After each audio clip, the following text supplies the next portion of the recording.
Selamat pagi pemirsa. Putusan Mahkamah Konstitusi yang menurunkan ambang batas pencalonan kepala daerah bagi parpol dan gabungan parpol membuat partai atau gabungan partai politik peserta pemilu yang tidak punya kursi di parlemen bisa mengajukan calon kepala daerah.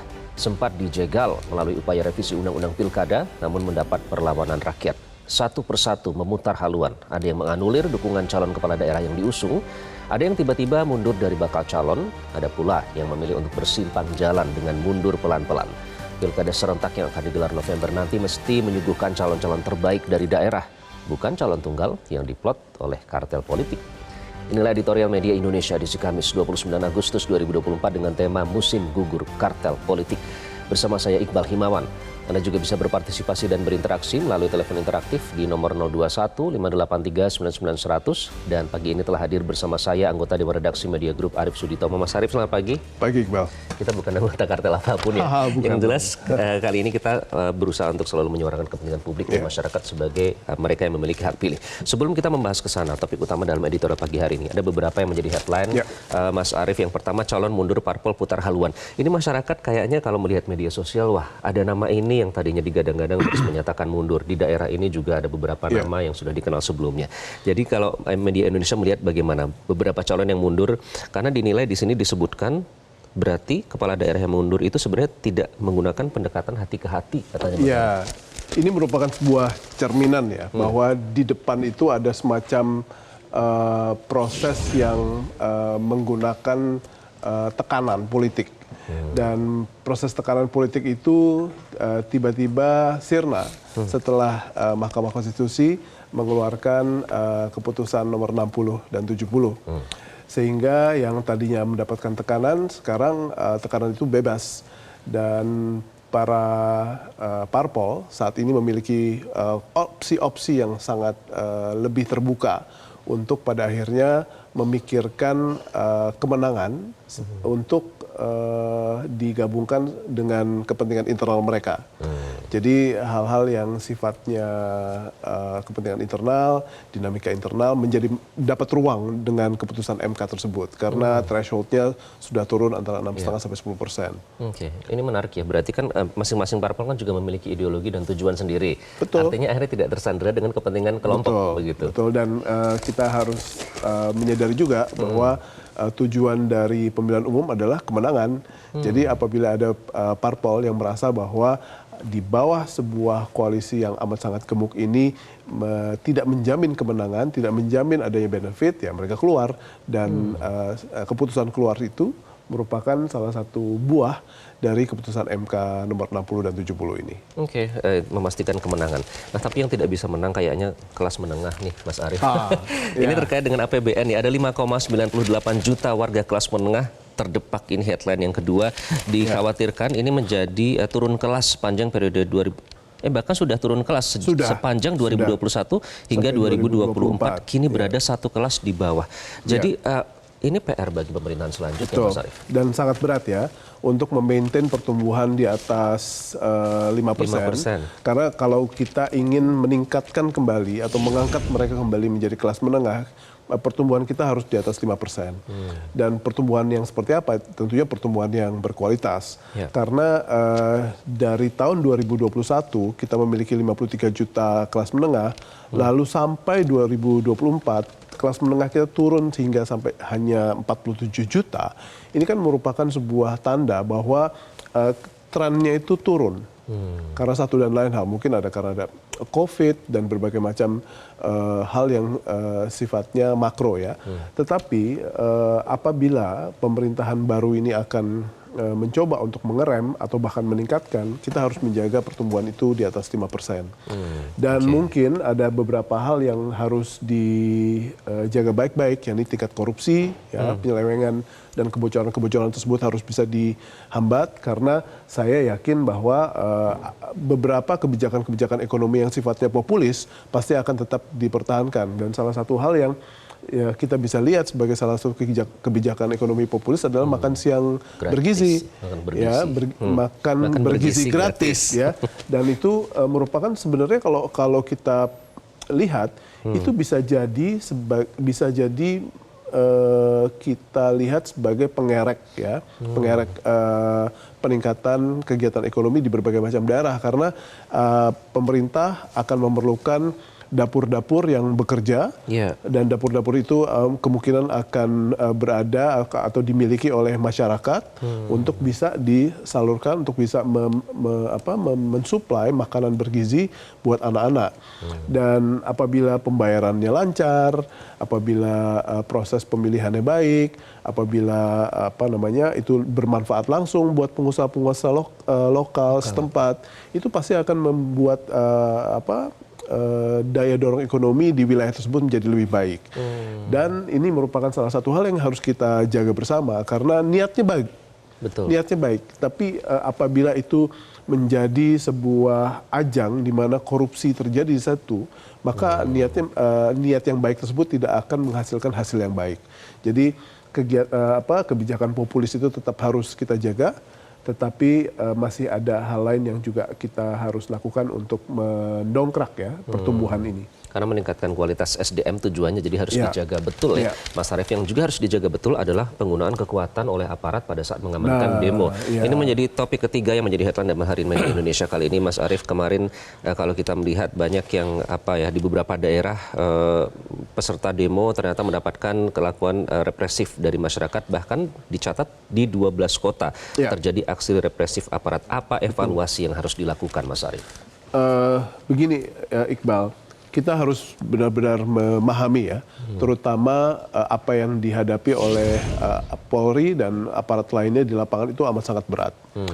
Yang ada berhadapan-hadapan dengan mahasiswa adalah rata-rata prajurit atau tamtama yang sangat-sangat junior. Waktu mereka berhadapan dengan mahasiswa, kalau kita lihat dari sisi psikologis, mahasiswa ini kan kita bisa kategorikan sebagai kaum elit ya. Mereka terpapar sama pendidikan, mereka terpapar sama diskursus, mereka terpapar sama berbagai macam hal yang tidak dinikmati sama orang-orang kebanyakan. Dan untuk masuk kuliah kan sebenarnya juga biayanya sangat-sangat mahal. Waktu mereka berhadapan sama tentara-tentara atau polisi yang junior di lapangan, dengan lontaran yang tentu saja orang demo kan tidak akan melontarkan kalimat I love you atau saya sayang kepada kamu gitu kan ya. Pasti akan lontarannya akan keras gitu ya.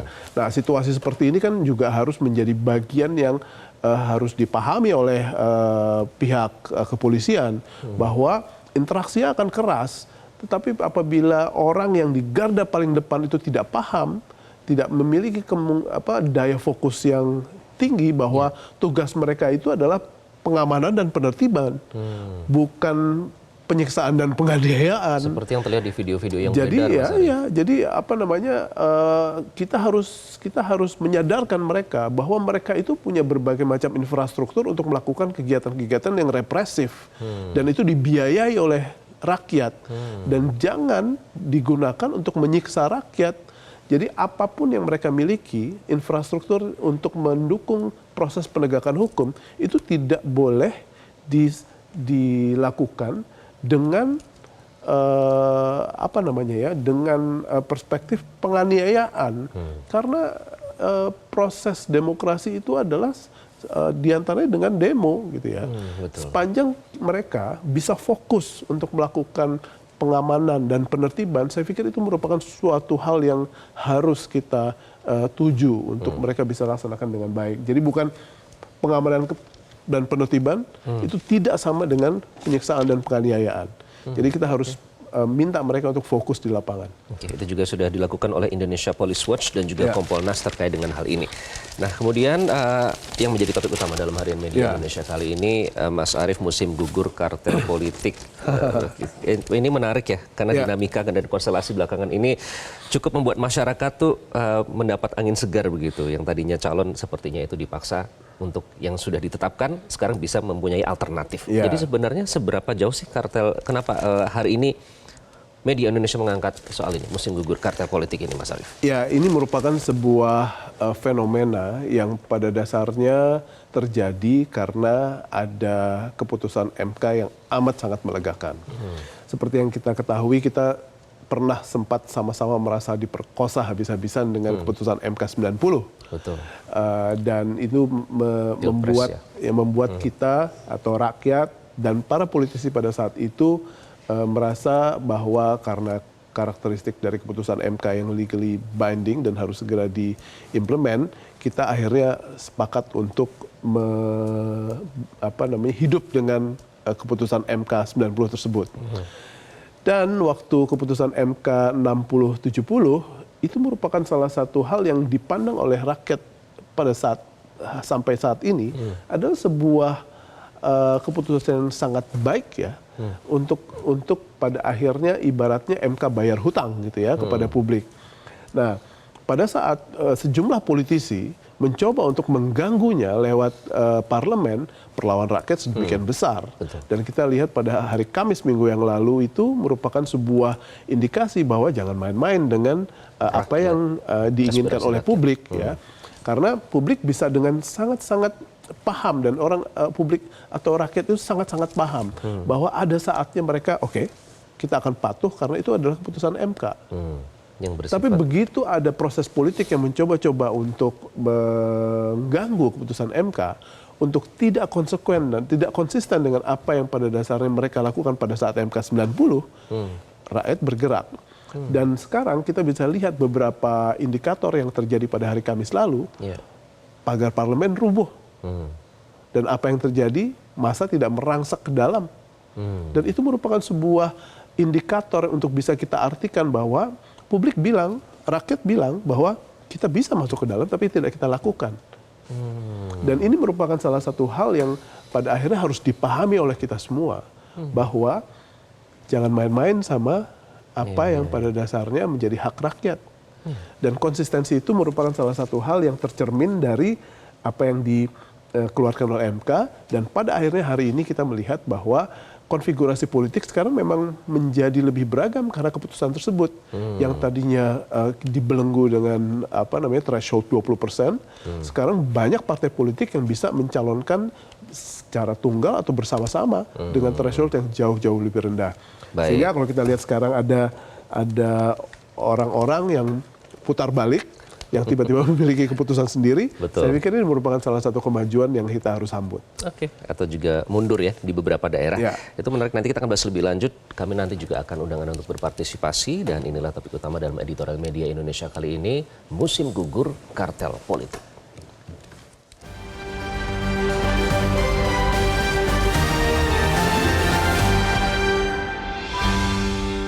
Musim gugur kartel politik.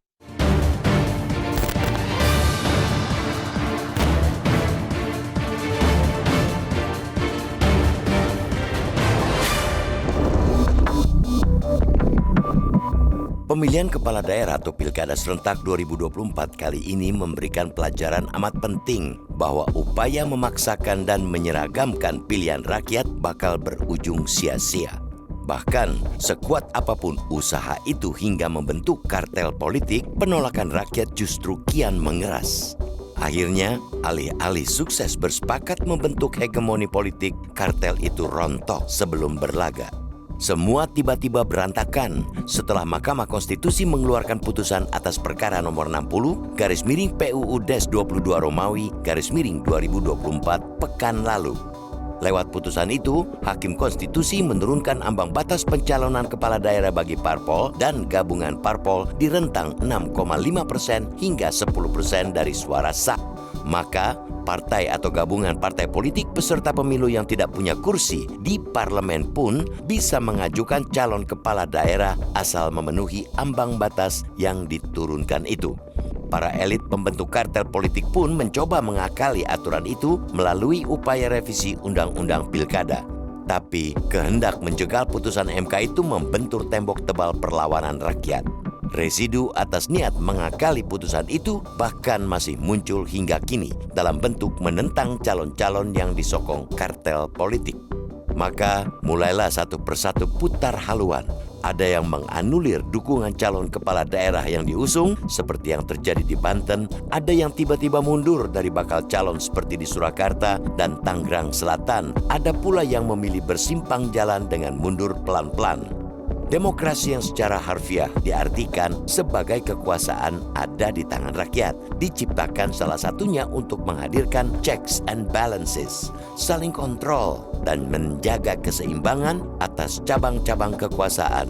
Digunakan sepenuh-penuhnya oleh berbagai elemen rakyat untuk menjaga keseimbangan itu. Di situ, lembaga negara harus saling kontrol kekuasaan satu dengan yang lain, agar tak melampaui batas kekuasaan yang seharusnya, atau bahkan sebaliknya saling menjatuhkan. Rakyat yang bergerak berpandangan bahwa bangunan kartel politik tidak semestinya ada dalam Pilkada Serentak 2024 ini. Sungguh melawan akal sehat jika partai-partai yang duduk di parlemen ramai-ramai mengusung hanya satu calon kepala daerah. Rakyat melihat itu pemaksaan. Rakyat jengah mendiamkan itu karena aspirasi mereka hendak diamputasi. Sungguh tak masuk di nalar jika ada sebuah daerah hanya punya satu putra terbaiknya untuk memimpin.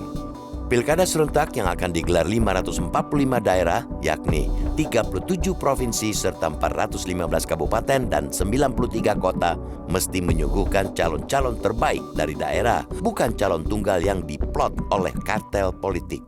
Bak membuka buku menu di rumah makan, rakyat mesti disodorkan nama-nama terbaik yang mengerti betul masalah dan solusi di daerah mereka. Dari situ, pendidikan politik masyarakat akan terus menuju kesempurnaan. Tak apa jika prosesnya mesti berjalan pelan, yang penting rakyat akan semakin terdidik untuk menjalankan demokrasi yang bermartabat. Semakin terdidiknya masyarakat dalam berdemokrasi, salah satunya dapat dilihat dari tingkat partisipasi memilih saat hari pemungutan suara pada 27 November 2024 nanti. Jika hanya ada calon tunggal dalam pilkada, pemilih yang nggak srek dengan calon itu, kemungkinan besar tak akan datang ke TPS. Angka golput akan tinggi dan tingkat legitimasi keterpilihan kepala daerah pun akan rendah. Karena itu, kita perlu mengapresiasi keberanian para hakim konstitusi mengeluarkan putusan MK itu. Kita harus bersyukur karena masih ada hakim bermartabat dalam menghadapi majalnya pemikiran elit politik saat ini. Rakyat yang nyaris kehilangan rasa percaya pada proses demokrasi berhasil dihapus oleh putusan MK itu. Pilkada serentak 2024 harus menjadi ruang dan sarana bagi rakyat untuk berdaulat. Pilkada tak boleh digelar hanya untuk rutinitas politik, apalagi jika dibalut demokrasi semu, demokrasi seolah-olah. Kita tunggu di hari terakhir pendaftaran calon kepala daerah hari ini. Apakah menu-menu yang disiapkan para partai politik dapat menggugah rasa para pemilih? Atau justru malah sebaliknya, masih ada partai yang nekat berbeda dengan kehendak rakyat?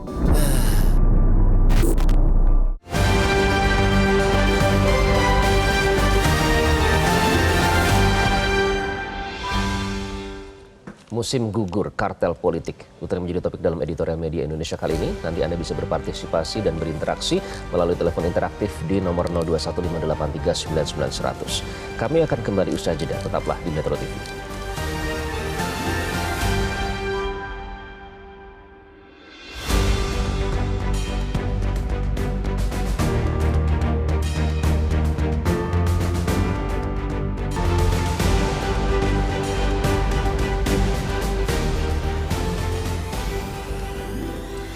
Anda kembali di editorial Media Indonesia. Pemirsa, musim gugur kartel politik, itulah tema editorial kita pada pagi hari ini. Untuk membahasnya lebih lanjut, kita telah terhubung melalui sambungan telepon dengan Prof. Burhanuddin Muhtadi, Direktur Eksekutif Indikator Politik. Prof. Burhan, selamat pagi, apa kabar?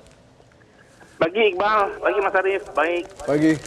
Semoga selalu sehat, Prof. Burhan. Kalau kita melihat tema editorial pada pagi hari ini, kita membahas terkait dengan kartel politik. Nah, ini pasca putusan 60 dan 70 MK yang dikeluarkan, konstelasi politik semua berubah, termasuk dengan dinamika yang terjadi antara partai politik yang tergabung dalam yang disebut kartel politik tersebut. Nah, Anda melihat bagaimana setelah ini nanti ke depannya?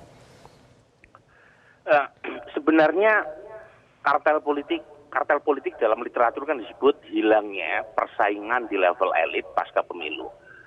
Jadi kompetisi hanya terjadi pada saat pemilu dilakukan. Setelah pemilu selesai, kemudian partai-partai membentuk semacam kartel besar untuk meraih rente kekuasaan.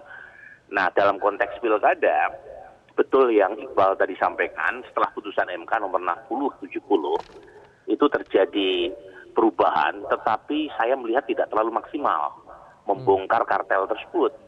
Karena perubahan-perubahan tersebut hanya terjadi di beberapa wilayah, tidak terjadi secara sistematik. Nah, saya melihat ada sebabnya. Pertama, memang putusan MK tersebut dilakukan di ujung sebelum pendaftaran. Jadi tidak cukup buat partai menyiapkan kadernya untuk maju dan menghadirkan demokrasi sebagai bagian penting persaingan. Nah, yang kedua, ini ada juga kaitannya dengan regulasi. Regulasi kita, kalau misalnya mau maju, maka calon tersebut jika terpilih sebagai anggota DPR atau DPRD itu harus mundur. Dan tidak boleh balik lagi ke DPR kalau kalah. Nah, ini memberi semacam disinsentif buat aktivis atau kader partai yang berasal dari parlemen untuk maju dalam pilkada.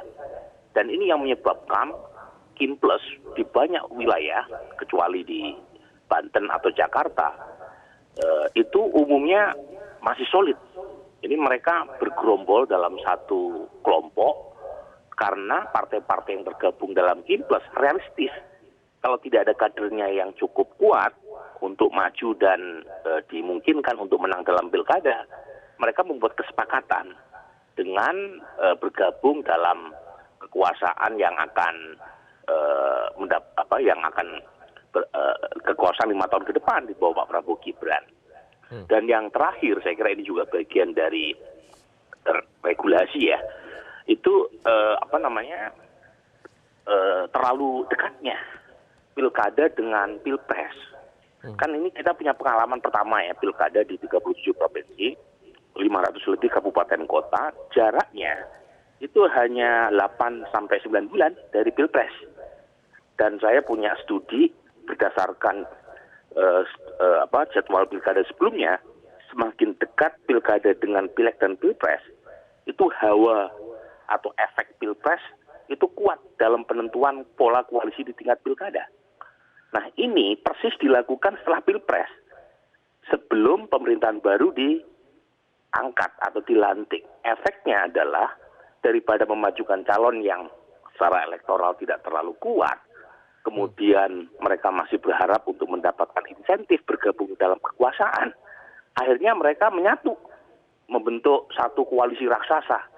Dan akibatnya tadi jumlah kontestan pemilu makin lama makin berkurang. Jadi poin saya, ada efek regulasi, ada efek institusi yang membuat kartel politik itu tumbuh.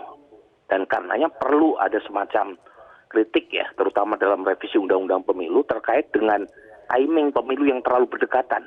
Dan itu tidak memberi pembelajaran yang baik. Karena kalau kita salah pilih, dalam 1 tahun ini ada pilpres, ada pileg, ada pilkada, kita nunggunya itu 5 tahun lagi. Nah, ini yang membuat tadi bukan hanya efek kartel makin menguat, meskipun coba didobrak oleh putusan MK ya, tetapi di sisi lain juga membuat reward and punishment harus menunggu 5 tahun ke depan. Oke, Prof. Burhan, kemudian kalau kita melihat ke depan ya sekarang ya, kita melihat ada beberapa calon yang ada beberapa diganti, ada yang mundur, dukungan dari parpol juga berganti, berubah begitu. Nah, apakah ini artinya partai-partai yang tadinya kita mungkin bisa menggunakan istilah tersandera ya oleh kepentingan kelompok penguasa, ini akan berkurang karena mereka mulai mendapatkan booster kepercayaan diri bahwa kita bisa menentukan calon sendiri, arah partai sendiri yang sesuai dengan ideologi dari partai tersebut? Prof. Burhan. Iya, memang di beberapa tempat kalau kita ambil sebagai contoh terjadi ya semacam efek MK yang positif. Di Jakarta misalnya PDI Perjuangan akhirnya bisa memunculkan calon tanpa harus berkoalisi dengan partai lain. Kemudian di Banten Airin yang dalam survei elektabilitasnya sangat tinggi, itu awalnya nyaris tidak mendapatkan tiket dari partainya sendiri karena Kimples punya kesepakatan untuk mengusung pasangan lain. Nah, kemudian PDI Perjuangan mengambil Airin berdasarkan putusan MK yang memungkinkan PDI Perjuangan maju tanpa harus berkoalisi dengan partai lain. Akhirnya Golkar balik badan. Di Sulawesi Utara juga demikian.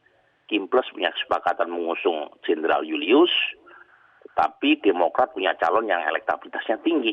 Dan akhirnya karena Demokrat bisa maju sendiri mengusung Eli Lasut tanpa harus berkoalisi dengan Kimples, muncullah Eli Lasut.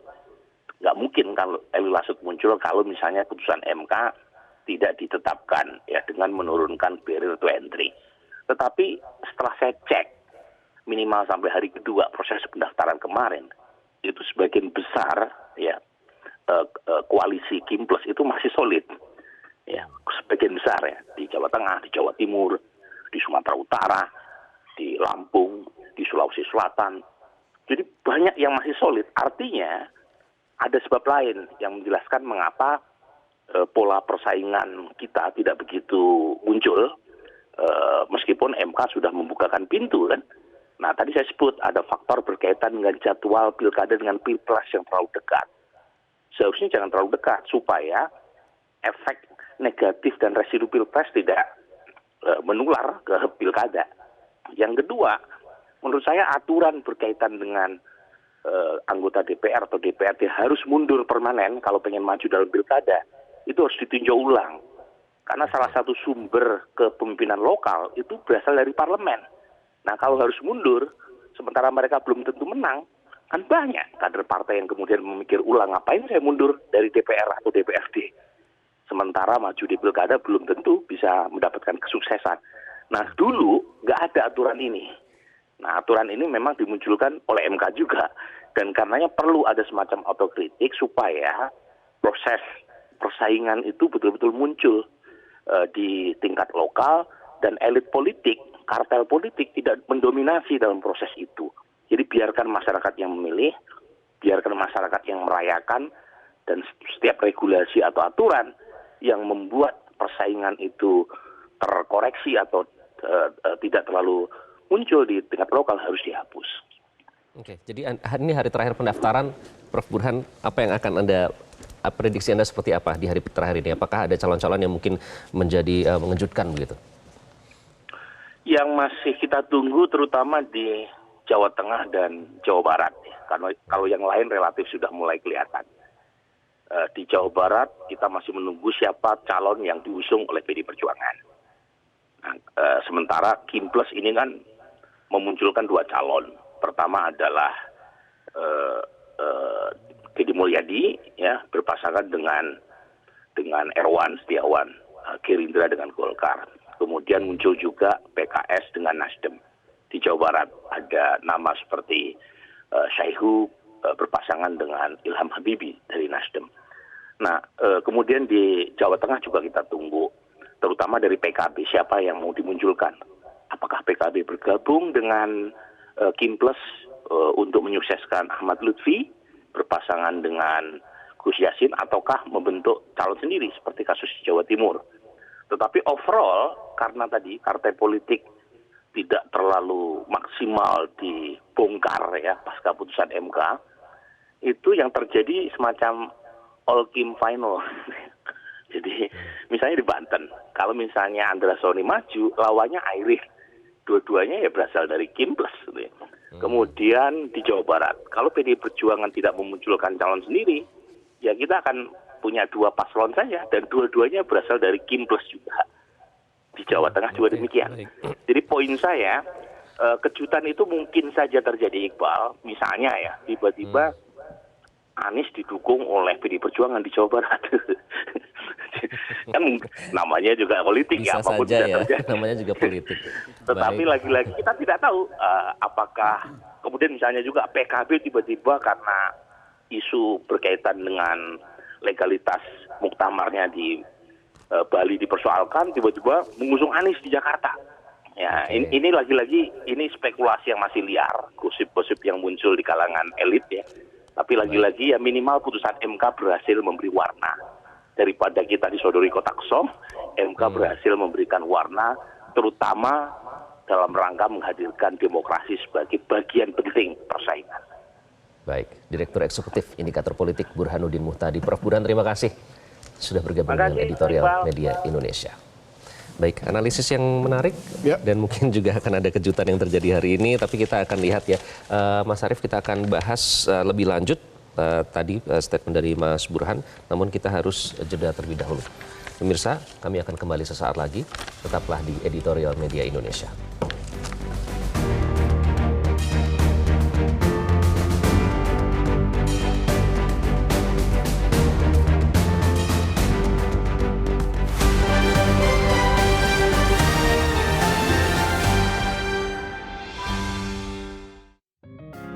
Media Indonesia Indonesia mengajak Anda untuk mengakses fitur premium e-paper. Dengan sajian konten berbasis intelektual dan meneguhkan kebangsaan, Media Indonesia tampil dengan lebih dinamis melalui e-paper Media Indonesia yang dapat Anda akses kapan saja, di mana saja. Caranya mudah, download aplikasi Media Indonesia di Android atau ketik link epaper.mediaindonesia.com atau bisa scan QR Code pada layar kaca Anda. Klik tab e-paper di bagian samping layar tablet Anda, daftarkan data diri, serta pilih paket berlangganan e-paper Media Indonesia sesuai dengan kebutuhan Anda. Nikmati juga bonus spesial tambahan 4 halaman rubrik fokus setiap hari. Semua bisa Anda dapatkan hanya di e-paper Media Indonesia. Untuk informasi lebih lanjut, hubungi customer service di nomor 0811 1201 2018 atau kunjungi media sosial @mediaindonesia. Media Indonesia, referensi bangsa. Anda kembali di Editorial Media Indonesia, pemirsa. Musim gugur kartel politik itu menjadi topik kita pada pagi hari ini. Saatnya kami undang Anda untuk berpartisipasi dan memberikan opini melalui sambungan telepon. Yang pertama kita sapa ada Ibu Indra di Cirebon, Jawa Barat. Selamat pagi Ibu Indra. Selamat pagi Bung Iqbal Himawan dan Bung Arif Suditomo. Assalamualaikum warahmatullahi wabarakatuh, Metro TV. Waalaikumsalam warahmatullahi wabarakatuh. Silakan Ibu. Iya, musim gugur kartel politik. Kenapa gugur? Karena rakyat sekarang berani, Bung Iqbal. Iya, selama ini yang dianggap bodoh sebetulnya pinter, tapi keberaniannya yang kurang. Dan saat ini rakyat sudah berani untuk menyatakan pendapatnya. Nah, yang kita lihat sekarang para kontestan ini yang kalang kabut, tumpang tindih, saling istilahnya keren, politisasi hukum dan kekuasaan, tapi kelihatannya mereka semua itu mencari-cari. Jadi bukan bersaing positif untuk menduduki jabatan, tapi kelihatan sekali ingin menang, mengalahkan lawan. Kenapa? Kita lihat kok ada yang tadinya mantan menteri mencalonkan diri jadi gubernur, mau-maunya ya. Yang tadinya wakil gubernur mencalonkan diri jadi wali kota. Bahkan ada Panglima TNI, skalanya kan nasional, sudah mencalonkan diri untuk jadi gubernur. Tapi di atas segalanya, mari kita berpikir positif. Baik. Suhudon, jangan suhudon. Jadi mudah-mudahan kita bisa melihat memang mana negarawan yang asli atau yang merupakan Baik, Bu Indra. kartel ini. Iya, terima kasih.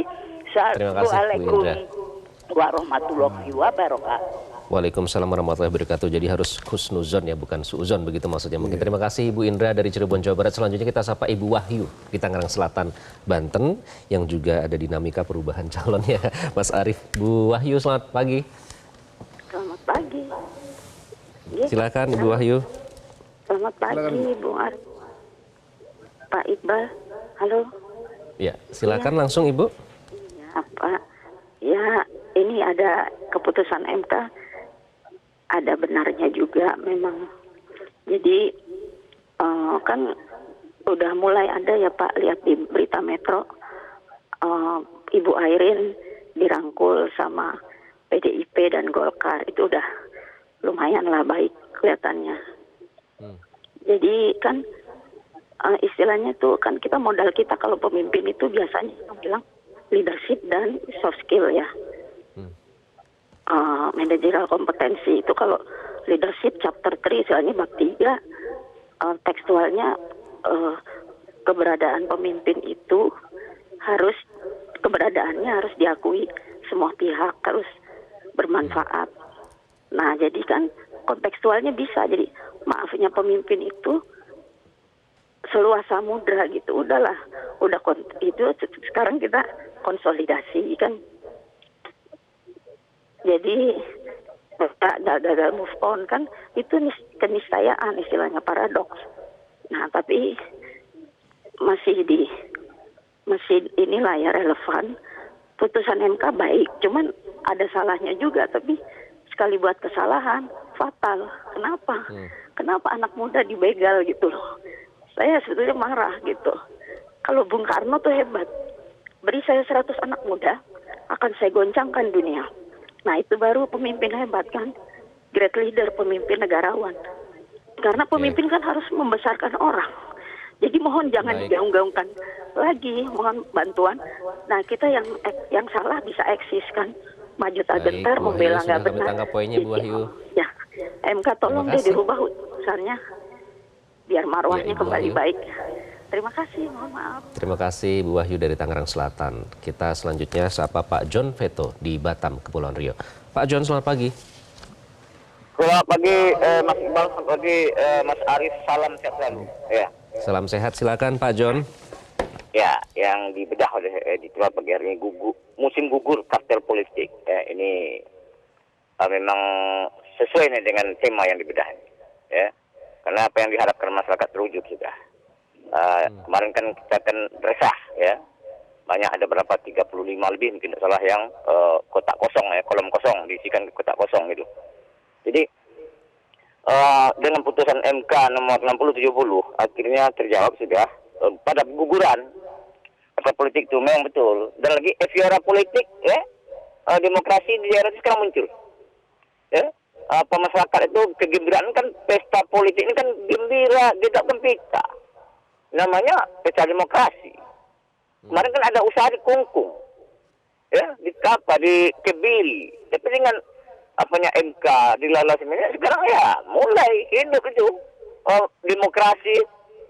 Jadi alhamdulillah lah, dengan kita terima kasih banyak dengan MK ada warna perpolitikan di daerah-daerah itu ya, ada warna-warni sesuai dengan Indonesia Bhinneka Tunggal Ika, berbeda, jadi ada hidup. Jadi mulailah kita memang gugur, banyak yang gugur, banyak yang ini kita tengok lagi nanti ini jam 12 jam 11:59 ya. Kita tengok nanti sampai jam 00. Masih ada lagi nih pergantian penggal pasangnya. Nah, jadi hidup betul, inilah sebenarnya yang berpolitik Indonesia sebenarnya. Tapi banyak yang dikebiri, banyak yang diamputasi, akhirnya ya masyarakat agak resah gitu, merontak gitu. Merontak saya kata bukan angkat senjata ya. Jadi terima kasih banyak ya. Hari ini gini, kita kan terakhir nih, eufora pesta rakyat itu nampak di daerah-daerah hidup. Baik. Jadi punya lebih banyak pilihan ya bagi masyarakat ya. Pak John. Ya, terima kasih. Terima kasih Pak John Veto bergabung dari Batam, Kepulauan Riau. Kita bahas sedikit Mas Arief. Ya. Cuman yang membuat saya tergelitik mungkin tadi soal membegal anak muda. Sebenarnya bukan anak muda yang dibegal, tapi konstitusi yang dikhawatirkan. Dorongan masyarakat adalah tidak ingin jika konstitusi itu dibegal ya. Mas Arief, kita tanggapi tadi beberapa menarik dari penelpon, silakan. Ya, tadi Ibu Indra menyatakan sesuatu hal yang sangat esensial buat saya ya, bahwa rakyat tidak bisa lagi dibodoh-bodohi karena mereka sudah pintar. Dan sekarang keberanian mereka pun juga sudah muncul. Sehingga itu merupakan salah satu indikasi politik dan demokrasi yang bagus ya, di saat keberanian itu bersanding dengan kepintaran gitu ya. Jadi itu merupakan salah satu indikasi yang bagus bahwa politik kita sudah naik kelas gitu. Dan kedewasaan kita dalam mengungkapkan ekspresi kita di jalanan itu pun juga jauh lebih strategik dibandingkan dengan berbagai macam hal yang kita lihat di waktu-waktu yang lalu. Oke, karena jangan-jangan saya khawatirnya itu yang di atas nih, para elit ya. Mereka berpikir putusan 90 bisa saja kok, tidak ada pergolakan. Namun ternyata kali ini berbeda ya, seperti yang dikatakan Bu Indra, akhirnya masyarakat tidak hanya mempertahankan pendapat tapi juga berani bergerak begitu. Kemudian Pak John Veto tadi, masyarakat menjadi lebih punya banyak pilihan, bukan dipaksakan satu atau bahkan kotak kosong. Dan hari ini adalah hari terakhir di mana kita masih bisa mengantisipasi kejutan-kejutan yang pada dasarnya bisa kita lihat nanti di Jawa Timur atau Jawa Tengah, seperti Jawa Prof. Barat. Burhan tadi bilang ya. Ya, dan kita masih harus melihat ya, apakah akan ada kejutan di DKI gitu ya, karena mungkin publik sekarang tidak akan terlalu geram ya kalau jagoannya tidak bisa berlabuh gitu ya. Misalnya pada sebelum kita mendapati keputusan MK 60 dan 70, apabila Anies Baswedan tidak bisa berlabuh atau maju sebagai calon, maka tampak bahwa kartel ini benar-benar berkuasa. Tapi dengan adanya MK 60 dan 70, itu kan membuka opsi buat semua orang, termasuk partai yang kecil untuk mengusung Anies apabila mereka mau. Nah sekarang apabila Anies Baswedan tidak bisa berlabuh, tidak bisa mencalonkan dirinya sebagai gubernur, itu bukan karena kartel, tapi karena memang mungkin ada beberapa dinamika internal parpol-parpol tersebut yang pada akhirnya merasa bahwa bukan dialah kandidat yang tepat. Jadi saya pikir ini merupakan salah satu keputusan yang sangat struktural ya dalam demokrasi dan demokratisasi kita untuk pada akhirnya harus disikapi dengan keberanian juga. Kalau rakyatnya sudah berani, parpolnya juga harus berani dan independen. Dan itu yang kita akan tunggu, apakah hari ini banyak lagi orang-orang yang putar balik dan memperlihatkan independensinya. Masyarakat artinya masih punya lebih banyak harapan ya. Sampai jam 12 malam nanti. Sampai jam 12 malam, karena diakui atau tidak, betul Mas Arief, nama Anies Baswedan sampai saat ini masih menjadi perbincangan, bahkan sampai muncul meme-nya Anies Baswedan nyalon, ternyata lagi ada di salon, lagi potong rambut. Nanti kita akan bahas lebih lanjut ya, namun kita harus jeda terlebih dahulu. Pemirsa, kami akan kembali sesaat lagi, tetaplah di Editorial Media Indonesia.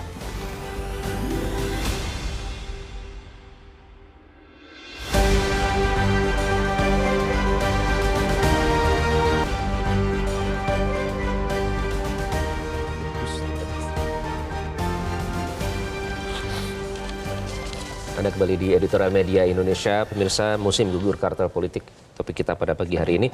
Mas Arief, masyarakat diberikan lebih banyak kesempatan, lebih banyak pilihan, meskipun hanya 2 pasangan calon, tapi paling tidak dipaksa 1 calon atau bahkan kota kosong. Saya ingat pernyataan Mbak Puan Maharani pada saat 16 Agustus. Ia menyatakan bahwa demokrasi harus mengutamakan pilihan rakyat, bukan menjadi sekedar permainan kelompok tertentu yang haus kekuasaan.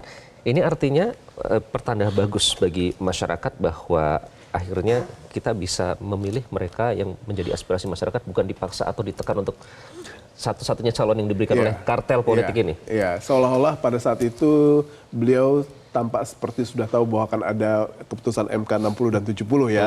Dan pada akhirnya kan kita melihat bahwa peluang itu sekarang terbuka akibat keputusan Mahkamah Konstitusi. Dan kalau kita sekarang boleh berharap keputusan MK 60 dan 70 itu harusnya digunakan sebaik-baiknya untuk momentum ini. Untuk memperlihatkan independensi mereka, untuk memperlihatkan bahwa mereka memberikan alternatif pada rakyat dalam hal memilih calon pemimpinnya di daerah. Dan itu harus menjadi salah satu hal yang mereka gunakan momentumnya, karena sudah tidak lama lagi. Hari ini, tepat pukul 00 pendaftaran ditutup. Ini merupakan salah satu hal yang ditunggu oleh publik. Seberapa jauh mereka berani melayani publik dengan menghadirkan putra-putra terbaik dari kader-kader terbaik mereka sebagai pemimpin, dibandingkan dengan masih terpaku dengan iming-iming nikmatnya atau manisnya kue kekuasaan. Untungnya bagi kita, masyarakat, bagi pemirsa di rumah, dan semua yang mempunyai hak pilih, apa sih? Opsi. Jadi Iqbal bisa bayangkan kan, apabila publik atau rakyat tidak disodorkan dengan opsi. Misalnya hanya dengan 1 kandidat dan 1 kota kosong. Saya tidak terbayang apa yang akan dilakukan oleh warga Jakarta apabila berhadapan dengan kota kosong. Dan jangan-jangan bisa kota kosong yang menang ya, akibat rakyat merasa bahwa opsi mereka dibelenggu gitu ya. Tidak mau dipaksa, tidak mau ditekan ya. Daripada mereka harus dihadapkan pada pilihan yang tidak mereka inginkan, mereka pilih kota kosong. Dan itu yang pada akhirnya mungkin saja terjadi, sehingga muncullah beberapa kandidat-kandidat independen. Nah, ini merupakan salah satu hal yang kita ingin lihat ya, surprises itu sampai nanti malam kita ingin tunggu seberapa jauh mereka ingin mengabdi kepada publik dengan menghadirkan opsi, dengan menyodorkan kader-kader terbaik mereka, atau mereka masih terpaku dengan nikmatnya kue kekuasaan yang mereka akan nikmati di pemerintahan baru. Jadi saya pikir ini merupakan... ini juga pengaruhnya terhadap tingkat partisipasi pemilih nanti, Mas Arief ya? Karena kalau misalnya publik merasa bahwa saya tidak mendapatkan opsi, pasti tingkat partisipasi turun dan tingkat golput akan meningkat, dan itu merupakan salah satu hal yang bisa kita anggap sebagai setback dari perjalanan demokrasi kita. Karena kan kita terkenal ya, apabila ada pesta demokrasi, ini adalah pesta untuk memilih dan merayakan opsi-opsi pemimpin kita ke depan secara riang gembira gitu ya. Tetapi kalau tidak ada opsi, ini kan merupakan salah satu hal yang amat sangat disayangkan, dan ini merupakan salah satu hal yang cukup kita syukuri, bahwa kepekaan dari MK untuk memperbaiki marwahnya dengan keputusan MK 60 dan 70 itu telah terlaksana. Sekarang tinggal parpol. Bolanya sekarang ada di parpol. Seberapa jauh mereka berani, seberapa jauh mereka ingin melayani publik dengan memberikan kader-kader terbaik mereka. Terima kasih Mas Arief. Terima kasih Iqbal. Seperti kata Bu Indra tadi, masyarakat sudah pintar sekarang dan sudah juga berani. Kita apresiasi, dan juga sekali lagi kita apresiasi para hakim yang ternyata masih memiliki martabat untuk mengembalikan marwah Mahkamah Konstitusi. Dan pemirsa, rakyat yang nyaris kehilangan rasa percaya pada proses demokrasi dihapus oleh putusan MK yang menghidupkan kembali demokrasi di tanah air. Pilkada serentak 2024 harus menjadi ruang dan sarana bagi rakyat untuk berdaulat, dan jangan hanya untuk rutinitas politik, apalagi jika dibalut demokrasi semu. Terima kasih Anda sudah menyaksikan Editorial Media Indonesia. Saya Iqbal Imawan, selalu jaga kesehatan Anda. Sampai jumpa.